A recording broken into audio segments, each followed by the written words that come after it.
এই বৃদ্ধ রাজার 3জন ছেলে ছিল, কিন্তু রাজা অনেক বৃদ্ধ হয়ে যাওয়ার কারণে সে তার রাজমহলের সামনে অনেক সুন্দর একটা মসজিদ বানিয়ে দেয়, যাতে করে সে তার জীবনে সে সময়টাকে আল্লাহর ইবাদত করে পার করতে পারে। কিন্তু একদিন হঠাৎ করে সেই মসজিদের মিনারের উপরে একটা পাখি এসে বসে পড়ে, এরপর গান গাইতে শুরু করে দেয়। কিন্তু সেই পাখির আওয়াজ শোনার পরেই হঠাৎ করে সেই বৃদ্ধ রাজা ঠিক হতে শুরু করে দেয়, এমনকি সে কিছুক্ষণের মধ্যেই একদমই জোয়ান হয়ে যায়। যা দেখার পর রাজা জলদি করে তার ছেলেদেরকে সেই পাখিটাকে ধরে আনার হুকুম করে। কিন্তু রাজকুমার যখনই পাখিটাকে ধরার জন্য মিনারের উপরে ওঠে, তখনই পাখিটা জঙ্গলের দিকে উড়ে চলে যায়। এই জন্য সে জলদি করে তার ঘোড়ার পিঠে চড়ে সেই পাখিটাকে খোঁজার জন্য জঙ্গলে চলে যায়। কিন্তু সে পাখিটাকে খুঁজতে খুঁজতে রাত হয়ে যাওয়ার পরেও সে আর পাখিটাকে খুঁজে পায় না। এই জন্য রাজকুমার সিদ্ধান্ত নেয় সে আজকে এই জঙ্গলেই রাত কাটাবে। কিন্তু রাজকুমার যখনই সেখানে বিশ্রাম নিতে শুরু করে, তখনই তার সামনে একটা শেয়াল চলে আসে। এই জন্য রাজকুমার তখনই তার শিকারী কুকুরটাকে সেই শিয়ালটাকে মেরে ফেলার হুকুম করে। কিন্তু সেটা কোনো সাধারণ শিয়াল ছিল না। এই জন্য শিয়ালটা তখনই তার জাদু দিয়ে রাজকুমার এবং তার কুকুর এবং ঘোড়াটাকে পাথর বানিয়ে দেয়, যার কারণে এর কিছুদিন পর দ্বিতীয় নম্বর রাজকুমারও সেই পাখিটাকে খোঁজার জন্য জঙ্গলে চলে আসে। কিন্তু সেও ওই পাখিটাকে খুঁজে পাচ্ছিল না।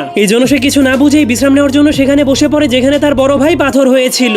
এর কিছুক্ষণ পর শিয়ালটা আবারও এসে দ্বিতীয় নম্বর রাজকুমারকেও পাথর বানিয়ে চলে যায়। এরপর অনেকদিন কেটে যাওয়ার পরেও যখন সেই দুই বড় রাজকুমার রাজমহলে ফিরে আসছিল না, তখন সব থেকে ছোট রাজকুমার তার দুই ভাইকে খোঁজার জন্য জঙ্গলে চলে যায়। কিন্তু রাতের বেলা সে যখন সেই জায়গাটাতে বসে বিশ্রাম নিচ্ছিল, তখন সেও সেই জাদুময় শিয়ালটাকে দেখতে পায়। কিন্তু এই ছোট রাজকুমার সেই শিয়ালটাকে সেখান থেকে না তাড়িয়ে নিজের কাছে ডেকে এনে খাবার খেতে দেয়। এরপর রাজকুমার শিয়ালটার কাছে সেই জাদুময় পাখিটার বিষয়ে জিজ্ঞেস করে। তখন শিয়ালটা বলে সেই জাদুময় পাখিটা এই জঙ্গলে থাকে না, সেই পাখিটা অনেক দূরের একজন লাল রাজার দেশে বসবাস করে। তখন শিয়ালটা রাজকুমারের এত ভালো ব্যবহার দেখে তার উপর অনেক খুশি হয়ে তাকে সাহায্য করার সিদ্ধান্ত নেয়। এই জন্য শিয়ালটা তার রূপ পরিবর্তন করে অনেক সুন্দর একজন মানুষে পরিণত হয়ে যায়। এরপর তারা দুইজন মিলে সেই লাল রাজার লাল দেশে চলে যেতে শুরু করে। কিন্তু যখন তারা লাল রাজার রাজমহলের সামনে গিয়ে পৌঁছে যায়, তখন তারা সেখানে অনেক ঘন একটা বাগানের মাঝখানে একটা আপেল গাছকে দেখতে পায়, আর সেই গাছটাতেই সেই জাদুময় পাখিটা বসবাস করত। তখন শিয়ালটা তাকে সতর্ক করার জন্য বলে এই গাছ থেকে কেউ আপেল ছিঁড়লেই লাল রাজা তাকে মেরে ফেলে। কিন্তু সে বলার আগেই রাজকুমার ভুল করে সেখান থেকে আপেল ছিঁড়ে ফেলেছিল।